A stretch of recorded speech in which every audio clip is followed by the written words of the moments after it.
No programa de hoje, o assunto é mediunidade. Raul Teixeira fala se o médium que não exerce a mediunidade pode ter complicações na próxima encarnação.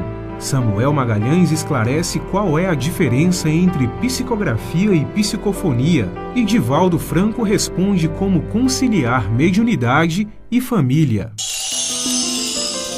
Quais são os sintomas que caracterizam a mediunidade ostensiva e qual idade costumam aparecer? Pode acontecer em todas as idades, embora seja muito raro que na terceira idade a mediunidade se desenvolva, porque até lá a pessoa já passou por muitas etapas em que a mediunidade naturalmente lhe terá sido muito útil ou muito prejudicial, dependendo da atitude dela. Mas existe uma coisa interessante, por exemplo, há uma característica que eu converso muito com os médiuns de todas as idades, ao longo desses quase 40 anos que trabalho na doutrina espírita, e eu percebo que tem uma característica, o médium, quando ele chega num lugar, ou quando ele não está bem, ele tem vontade de sair correndo. É uma característica de quando você não está bem. A sua vontade é sair correndo, você não sabe para onde, e nem para fazer o quê. Isso é um sintoma de influência espiritual a qual nós devemos sempre estar atentos. O médium que não exercita a mediunidade pode vir com desequilíbrio na próxima encarnação? Eu não sei se nascerá com desequilíbrios, porque a lei divina não prevê desequilíbrios. Mas com certeza nascerá com maiores compromissos. O compromisso que a gente não deu conta hoje, a gente vai ter que dar conta um dia. Se esse dar conta um dia do compromisso deixado de lado significar sofrimento, nós vamos ter sofrimentos. Significar dificuldades maiores, teremos dificuldades maiores. Mas o que a divindade sempre busca em nós é a reeducação. Aquilo que nós não conseguimos realizar num período, teremos que realizar em qualquer outro período. Aquilo que vamos acumulando, não, vou deixar para outra encarnação. Claro que vai ser mais uma coisa na nossa encarnação, porque nós não sabemos o que é que nos espera no além. Como nós estamos nos sentindo mais ou menos confortáveis nessa encarnação, dá a impressão que já estamos terminando nosso circuito reencarnatório. E já vamos para outro planeta. Eu não sei. Chico Xavier me disse um dia, assim, literalmente, numa conversa em função da pergunta que lhe dirigi: Deus nos permite quitar em módicas prestações os erros que nós cometemos em atacado. Então, muitas vezes nós temos no além ainda uma quantidade de coisas muito sérias para resgatar, que nesta vida não está se apresentando, porque Deus nos permitiu nesta vida suaves prestações.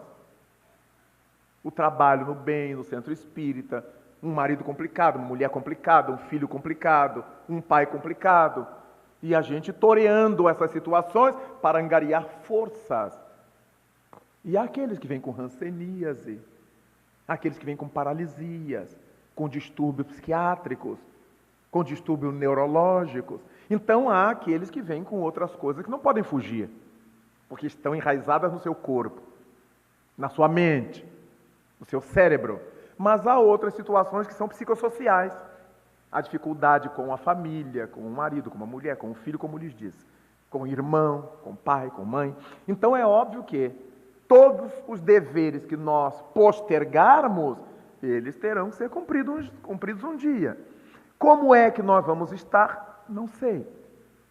Ao lado disso, gostaria de trazer uma outra questão que é muito comum, das pessoas dizerem assim, na outra encarnação, na outra encarnação.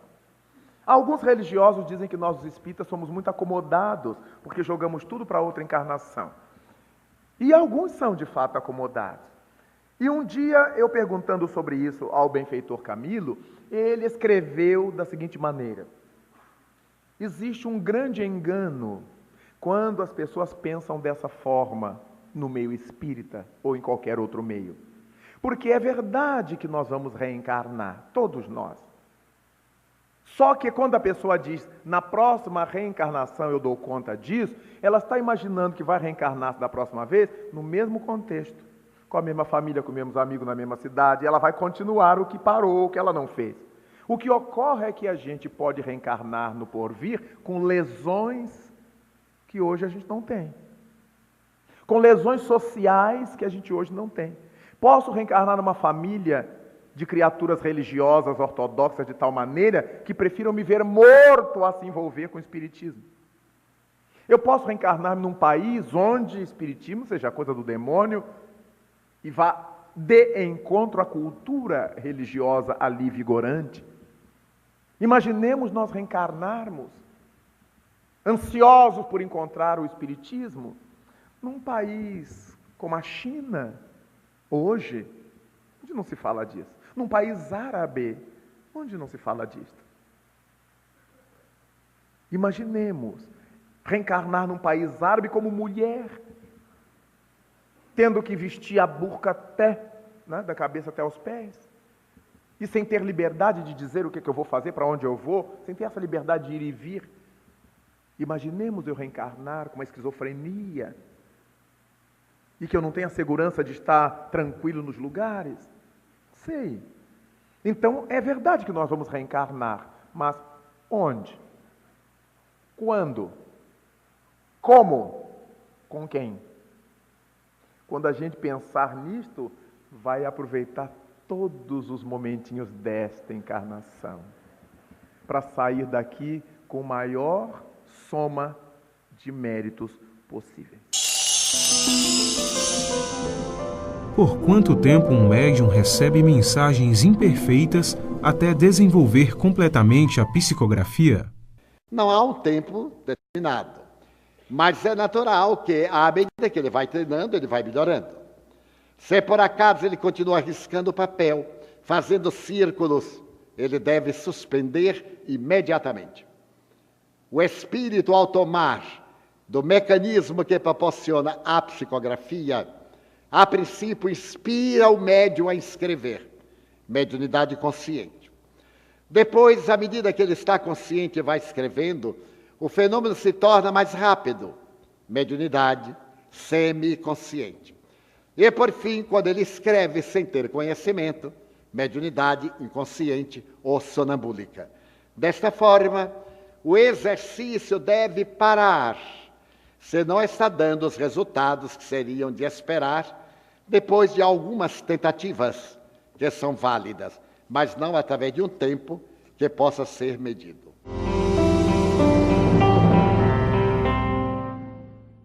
Você gostaria de ajudar a expandir o espiritismo na TV? Então aí vai a dica. Você se torna sócio do Clube Amigos do Espiritismo e ajuda a levar a mensagem espírita a muito mais corações. Além de contribuir com este grande desafio, você ainda ganha brindes exclusivos. Uma revista que vira pôster e 2 DVDs todo mês na sua casa, com documentários, animações e videoaulas. Acesse www.amigosdoespiritismo.com.br, faça o seu cadastro e participe!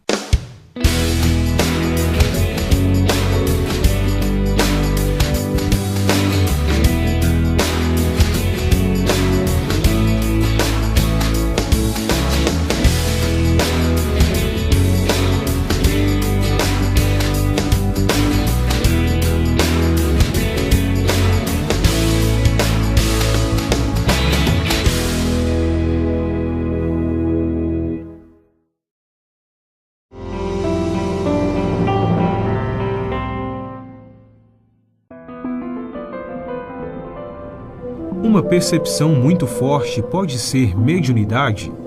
Que percepção? Porque há muitas percepções. A pergunta está muito na generalidade.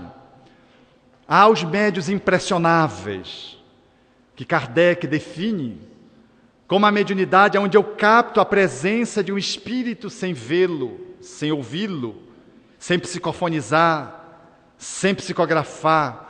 Eu sinto a presença do espírito, sou capaz até de intuir o sexo. É a mediunidade impressionável, o sensitivo. Há a percepção que às vezes se faz pela dupla vista, que necessariamente não é uma mediunidade, mas que pode se prestar ao fenômeno mediúnico da vidência. A dupla vista é uma faculdade do médium, é uma faculdade, portanto, da própria alma encarnada, que vê os espíritos a hora que quer, ou vê o mundo espiritual a hora que deseja, porque é uma faculdade da pessoa, é uma dupla vista, que pode se converter numa faculdade mediúnica quando você funciona como intermediário entre os espíritos, configurando uma vidência.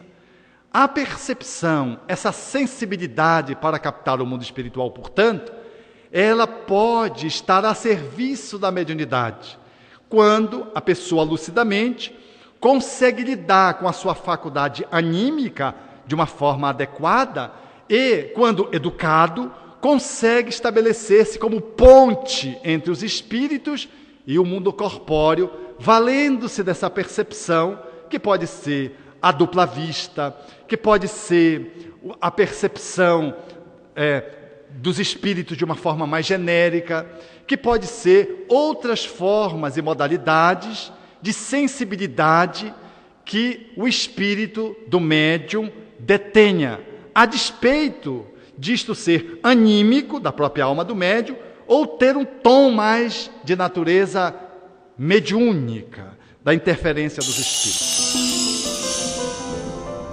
A mediunidade pode se manifestar num adulto?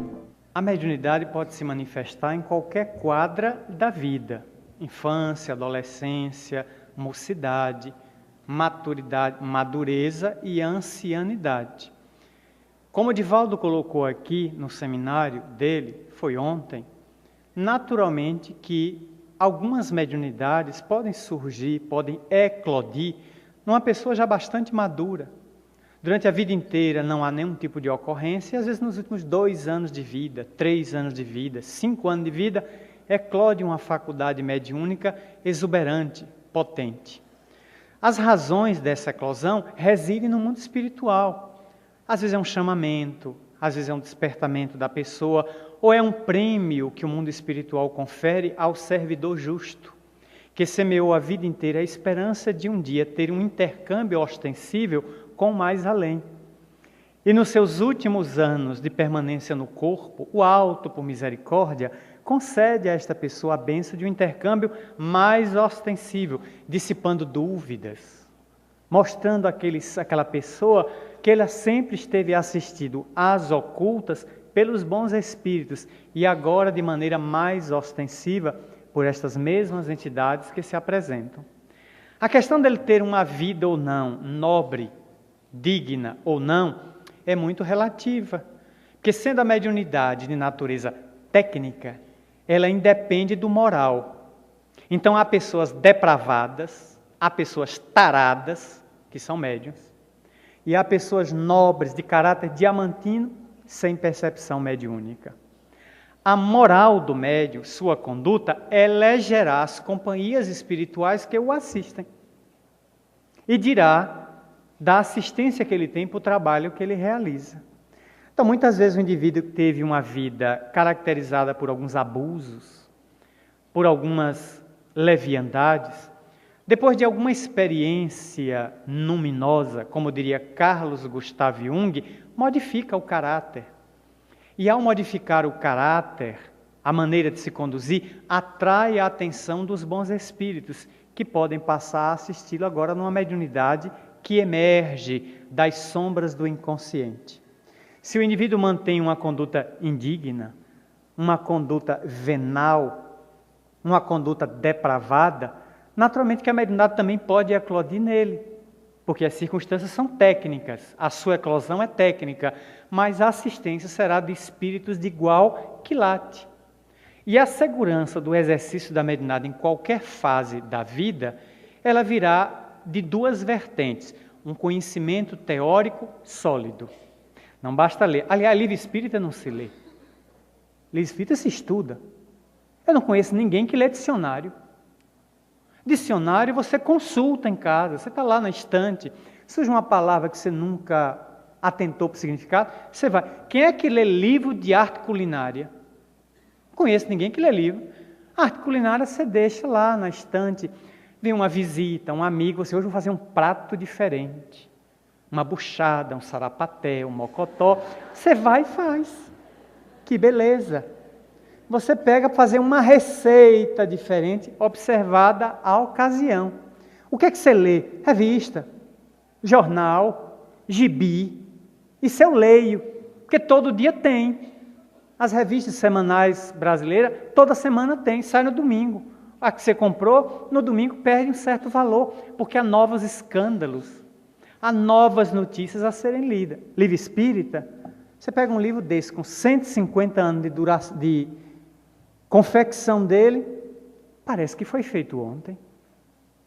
Tem ditados e tem colocações de ontem. Parece que acabou de sair do forno, da gráfica. Você pega o livro dos Espíritos, 154 anos, permanece atual, não analisado, não meditado pelos próprios adeptos da doutrina espírita. Então não é material de leitura, é material de estudo. A primeira vertente que me dá tranquilidade na mediunidade é um sólido conhecimento teórico, para que quando surge a situação difícil, eu tenha como me safar. Então eu estou numa reunião mediúnica em Salvador, no grupo que militei 8 anos, e o espírito zombeteiro se comunica por volta de 8h40 da noite, a reunião terminava às 9h, como é tradicional nas reuniões noturnas, de 8 às 9h15, de 9 às 9h15 você faz uma avaliação, 9 horas termina, e o espírito diz de maneira presunçosa: tomei o médium, não saio mais, quero ver quem é que me tira do médium aqui. E eu fui destacado para conversar. Boa noite, amigo. Nada de boa noite e não sou seu amigo. Já me respondeu agressivo. Tomei o médium e não saio dele. Quero ver quem é o bom aqui para me tirar do médium. Eu olhei o relógio e disse: moço, a mediúnica acaba às 9 horas. E não sou eu quem vou lhe tirar do médium. Agora, 9 horas, vou pedir para o senhor fazer a prece de encerramento. O espírito bateu em retirada. Eu disse: meu Deus, que mal educado, eu só ia pedir para fazer a prece de encerramento. Porque o médium terminando a prece, eu vou me embora, ele fica lá. Então o espírito mudou de ideia na hora e não ficou. Eu sempre fui meio heterodoxo nas doutrinações. Aí eles não aceitam, ficam meio estranhos, meio cabreiros comigo. Então o conhecimento teórico me deu cancha para poder ver situações heterodoxas e aplicar soluções heterodoxas. A outra vertente é uma prática lúcida, que deve ser, via de regra, uma vez por semana. Uma vez por semana, elegermos uma reunião mediúnica e ali empregar o conhecimento teórico na prática da vivência da mediunidade, ano após ano, para tornar ela uma ferramenta como se fosse uma lâmina que está sempre sendo amolada, está sempre afiada. E a gente vai exercitando, estudando, sempre, porque tem sempre algo de novo a aprender. Isso, na quadra da vida, dá muita segurança, da experiência, que vamos passando pouco a pouco para os novatos, que vão chegando à seara tão delicada da mediunidade.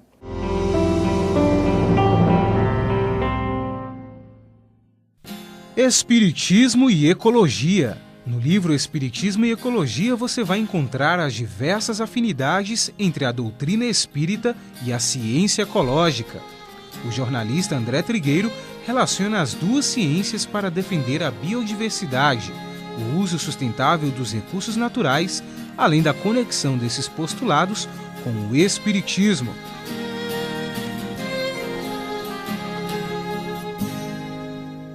Evangelização Espírita Infanto-Juvenil. Semear é confiar na colheita. Hoje é a oportunidade ditosa para depositardes sementes no solo dos corações. Amanhã será o dia venturoso de colherdes os frutos da paz. Francisco Thyssen. Coopere com Jesus. Participe dessa semeadura.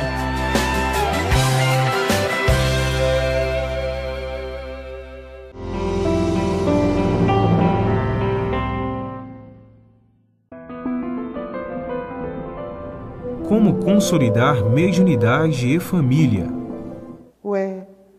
Como conciliar também família, ganhar dinheiro, família, prazer, nós conciliamos. e conciliamos com a mediunidade, ela de maneira nenhuma vai perturbar a família. A mediunidade será exercida no centro espírita, que é o local próprio para a sua aplicação. E ela estará presente em nossa vida no cotidiano, como a inteligência, a cultura, a nossa memória.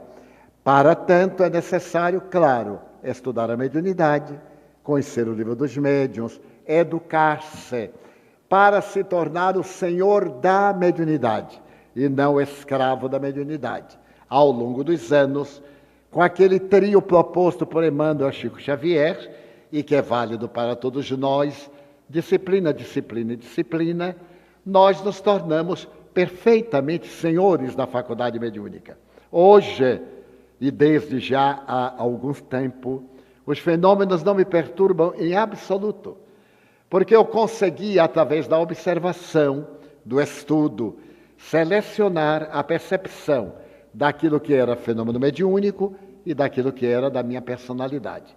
Daí a expressão desenvolver a mediunidade, utilizada por Allan Kardec, e que nós chamaríamos, sem abandonar o termo anterior, educação da mediunidade. Da mesma forma que nos educamos, que criamos hábitos morigerados, hábitos socialmente saudáveis, também educamos a nossa faculdade mediúnica para que ela se torne um instrumento de ação dignificante e não um instrumento de perturbação afligente dentro de nós. Qual a diferença entre psicografia e psicofonia?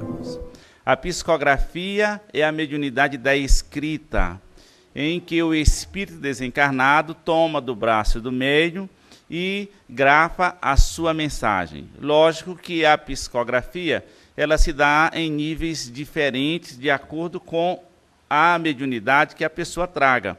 Então existem médiuns psicógrafos que são mecânicos, outros são semimecânicos, outros são puramente intuitivos, em que os espíritos só intuem, mas as ideias não são da pessoa encarnada. Então é também um trabalho mediúnico. Alguns outros trazem a faculdade de reproduzir a grafia que o espírito tinha, a letra, quando estava encarnado. Faculdade que o Chico Xavier também trazia consigo. É uma mediunidade bastante rara essa reprodução da grafia, até porque exige um esforço bastante grande, tanto do médium como do espírito comunicante, para que ela possa ocorrer. Na psicofonia, o espírito utiliza o aparelho fonador do médium, ou seja, ele fala através do médium, que também nós temos aí subdivisões, como a psicofonia inconsciente e a psicofonia consciente, e acontece em níveis variados, de acordo com a mediunidade que o indivíduo traga.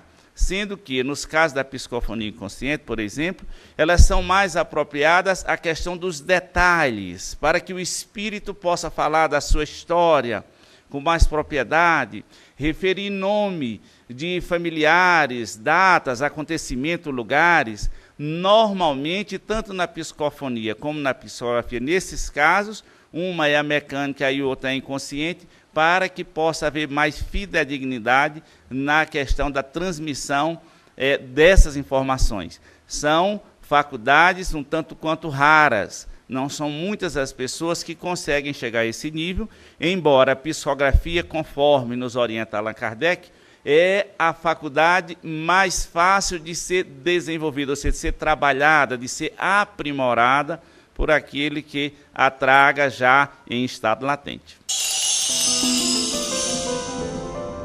Como reativar uma mediunidade que foi trancada? Vejamos, nenhum centro espírita faz esse serviço. A pessoa deve ter ido num centro de umbanda. Eu conheço, tenho uma irmã que é umbandista, e essas práticas existem de fechar a mediunidade, trancar a mediunidade. Eu não sei onde é que as pessoas retiram isto, mas tenho certeza de que há um processo de indução psicológica muito forte, porque ninguém pode trancar o canal que Deus abriu. Os espíritos fazem a suspensão da mediunidade, cancelam a concessão, como nós lemos no livro dos médiuns, no capítulo próprio para isso, perda e suspensão da mediunidade. No entanto, vale entendermos com Allan Kardec que quando nós reencarnamos para a função da mediunidade, para o trabalho da mediunidade, nós temos um organismo próprio para isto. Então, durante a encarnação, eu não posso mudar meu organismo. Eu tenho uma estrutura neurológica, eu não posso mudar minha estrutura neurológica já no meio da encarnação, para dizer, não, agora suspendi. O que é que ocorre, então, quando os espíritos suspendem a faculdade mediúnica? Admitamos uma construção de uma casa nossa, em que nós fazemos todos os pontos de luz, de energia, onde é que vai ligar o computador, temos todas as instalações prontas, e sai de nossa obra um fio para a rua, onde, depois do relógio, a companhia, a concessionária de eletricidade, ligará a sua rede à nossa casa. E o relógio é para medir quanto de energia nós vamos consumir. Vejamos, eu tenho todas as instalações, mas a energia me é concedida. Se por alguma razão eu deixo de pagar as contas, ou eu sou apanhado fazendo gatos, usando ilegalmente, a companhia tem o direito de cassar a minha concessão. Então nós dizemos assim, cortou minha luz, cortou minha energia elétrica. Verifiquemos, nós continuamos com a casa com todas as instalações, mas sem a concessão que era da fornecedora, da concessionária. Então, isso ocorre em termos de mediunidade. Aquele mundo espiritual que nos alimentava a mediunidade, que nos facultava o trabalho da mediunidade, vendo que, por alguma razão, nós não podemos exercer essa faculdade, seja por um estado de doença muito grave, seja pela incapacidade mental qualquer, ou seja por impedimentos morais, eles não podem mudar o nosso corpo físico, o nosso sistema neurológico, mas eles podem cortar a concessão, deixar de nos assistir mediunicamente. No caso do mau uso, o Espírito Emmanuel escreveu no seu livro Seara dos Médiuns, de Chico Xavier, que aqueles que se negam a trabalhar na mediunidade conforme seu programa espiritual reencarnatório, continuarão a ser médiuns, mas só Deus sabe como. Capítulo 77 do livro Seara dos Médiuns. Então verificamos que a perda ou suspensão se deve à não concessão do benefício. Mas a criatura continua com seus implementos mediúnicos. E quando ela vê que não está mais sintonizando com os guias, ela mistifica. Ela inventa, ela entra em sintonia com maus espíritos, ela faz gato, entre aspas. E aí, quem é que pode garantir, diz Emmanuel, continua a ser médium, mas só Deus sabe como. De modo que toda vigilância é importante para o médium que trabalhe na mediunidade, que realize seus mistérios, para que a sua faculdade não tenha que ser suspensa. Por isso é que nós verificamos que, como ele continua com os implementos, com o que reencarnou, ele pode dar ensejo a outros contatos mediúnicos que não sejam aqueles oficiais, entre aspas, aquele da divindade para nós. É muito importante ter essa lucidez com relação a isto.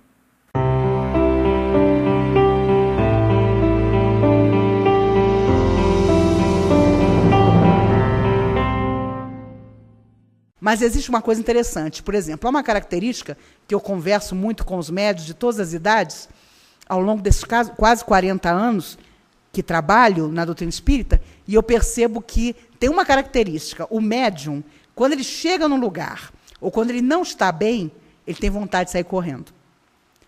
É uma característica de quando você não está bem. A sua vontade é sair correndo, você não sabe para onde, e nem para fazer o quê.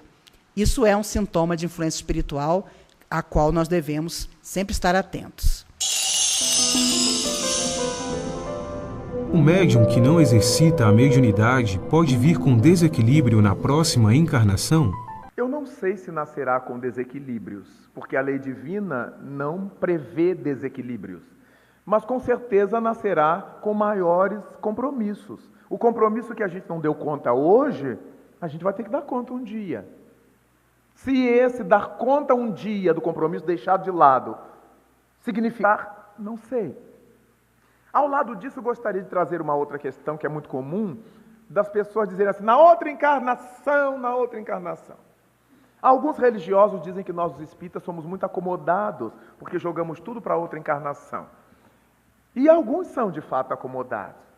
E um dia, eu perguntando sobre isso ao benfeitor Camilo, ele escreveu da seguinte maneira: existe um grande engano quando as pessoas pensam dessa forma no meio espírita ou em qualquer outro meio. Porque é verdade que nós vamos reencarnar, todos nós. Só que quando a pessoa diz, na próxima reencarnação eu dou conta disso, ela está imaginando que vai reencarnar da próxima vez no mesmo contexto, com a mesma família, com os mesmos amigos, na mesma cidade, e ela vai continuar o que parou, o que ela não fez. O que ocorre é que a gente pode reencarnar no porvir com lesões que hoje a gente não tem. Com lesões sociais que a gente quer sofrimento, nós vamos ter sofrimentos. Significar dificuldades maiores? Teremos dificuldades maiores. Mas o que a divindade sempre busca em nós é a reeducação. Aquilo que nós não conseguimos realizar num período, teremos que realizar em qualquer outro período. Aquilo que vamos acumulando, não, vou deixar para outra encarnação. Claro que vai ser mais uma coisa na nossa encarnação, porque nós não sabemos o que é que nos espera no além. Como nós estamos nos sentindo mais ou menos confortáveis nessa encarnação, dá a impressão que já estamos terminando nosso circuito reencarnatório. E já vamos para outro planeta. Eu não sei.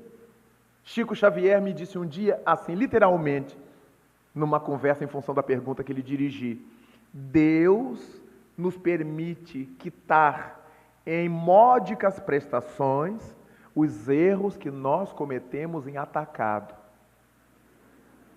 Então, muitas vezes nós temos no além ainda uma quantidade de coisas muito sérias para resgatar, que nesta vida não está se apresentando, porque Deus nos permitiu nesta vida suaves prestações.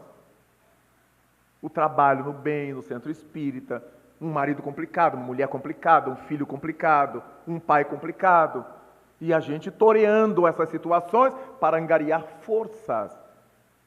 E há aqueles que vêm com hanseníase, aqueles que vêm com paralisias, com distúrbios psiquiátricos, com distúrbios neurológicos. Então há aqueles que vêm com outras coisas que não podem fugir, porque estão enraizadas no seu corpo, na sua mente, no seu cérebro. Mas há outras situações que são psicossociais. A dificuldade com a família, com o marido, com uma mulher, com o filho, como lhes disse, com o irmão, com o pai, com a mãe. Então é óbvio que todos os deveres que nós postergarmos, eles terão que ser cumpridos um dia. Como é que nós vamos estar?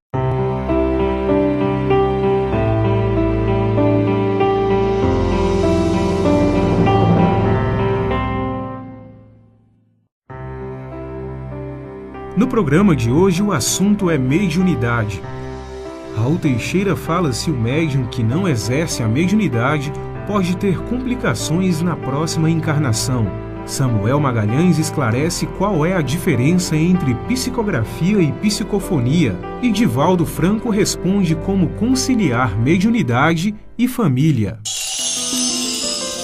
Quais são os sintomas que caracterizam a mediunidade ostensiva e qual idade costumam aparecer? Pode acontecer em todas as idades, embora seja muito raro que na terceira idade a mediunidade se desenvolva, porque até lá a pessoa já passou por muitas etapas em que a mediunidade naturalmente lhe terá sido muito útil ou muito prejudicial, dependendo da atitude dela.